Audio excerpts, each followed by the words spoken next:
The first reason why you should not be buying a home is if you do not have enough money saved up in your bank account. And when I talk about your savings, I'm not talking about your down payment. I'm talking about actual savings in reserves in your savings account in cash. That way, if something were to happen, you have money to fall back on. Now, typically, you want to have at least 3 months worth of expenses saved in your bank account. So if you're spending $5,000 a month, you want to have at least $15,000 a month extra in your savings account before you even consider being a homeowner. I used to be a real estate salesperson and I'm a real estate investor. And one thing about homes is things break. And when things break, when you're the homeowner, you have to pay for it. I live in a northern home where it gets cold and it falls below freezing during the wintertime. And one of the things about the cold winters is you can see the pipes, the plumbing pipes burst because of the cold. That's exactly what happened to a rental property of mine last year. I had a home where a tenant was living and everything was fine. They had the heat on, but it was so cold that underneath the house, under the crawl space, the pipes froze and they actually burst. This was an unexpected expense. Luckily, we were able to get the water turned off quickly because the water was spraying everywhere, but it cost us thousands of dollars to fix the damage and to fix the plumbing and to put in new insulation. That way this doesn't happen again. When you're a homeowner, you have to be prepared because pipes burst, they clog, windows break, ACs bust, and furnaces go out. And when that happens, you need the cash to fall back on. And if you don't have any savings, then you're gonna have to go into debt in order to fund these repairs just because you wanted to be a homeowner. Now you're paying interest to fix your window. Before you go out and start thinking about buying a home, I need you to first save some money. That way you can afford these emergencies when they come your way. The second reason why you should not buy a home is if you cannot afford, keyword afford, the down payment.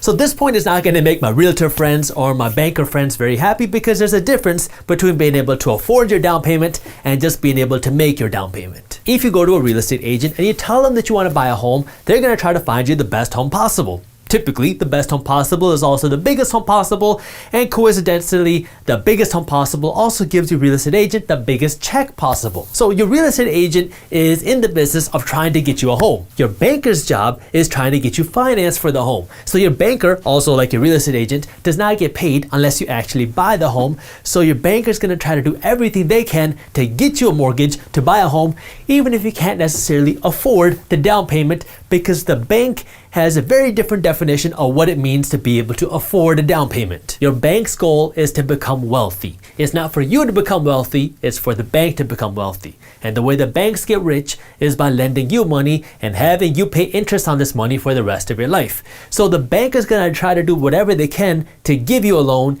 even if that's not necessarily the best thing for you. And your real estate agent's job is not to look out for your financial health. Your real estate agent's job is to find you a home and sell you that home. Your job is to be the one looking out for your wallet. And what a lot of people do is they rely on their real estate agent or they rely on their bank to tell them what they can afford. This is a big mistake. We saw this happen to an extreme during the 2008 crash because back then, if you wanted to buy a home, you could qualify for a ninja home. Ninja stood for no income, no job, no assets. So if you didn't have a job and you didn't have an income stream and you didn't own anything to your name, you could still qualify for a mortgage. All you had to do was go into a bank and tell them that you wanted to get a mortgage, and they'd say, great, how much money do you want? So you tell them, I want $300,000. And they tell you, no problem. We will give you the $300,000. That way you don't have to put any money down. So no down payment required.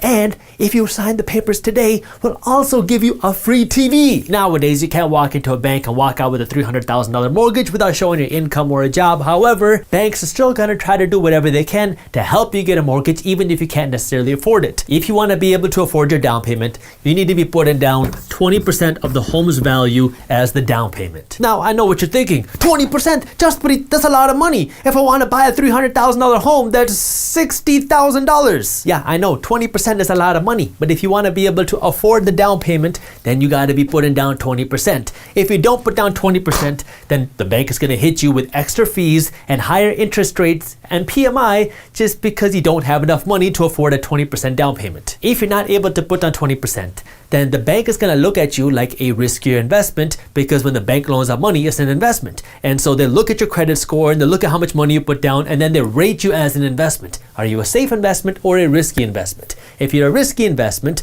that means you're not putting down 20%, then the bank has to make up for the higher risk by charging you higher fees, like a higher interest rate. So now if you don't have 20%, you're going to have to pay more money in interest just because you didn't have enough cash to afford this 20% down payment.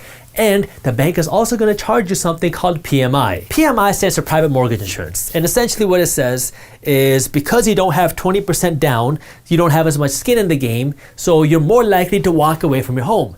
And if you walk away from your home, now the bank is going to have to foreclose on you and they're going to lose money. And so when you pay this PMI, you're buying insurance, not for yourself, but for the bank. So you're paying for the bank's insurance. That way, if you do walk away from the home, the bank is protected because now they have insurance that you're paying for. If you don't put down 20%, you're buying the bank's insurance. But you can avoid paying that extra fee if you just put down 20%. So when you have enough money to afford the down payment, now you can avoid paying PMI, you can avoid paying the higher interest rates, and you also have more equity in your home. If you enjoyed this short clip from my longer videos, here's another clip that I think you'll love. And while you're at it, if you're interested in learning more about how to start generating passive income, our team put together an amazing guide on how to start generating passive income for free. All you gotta do is click that button right over there. Thank you for watching, and as always, keep hustling.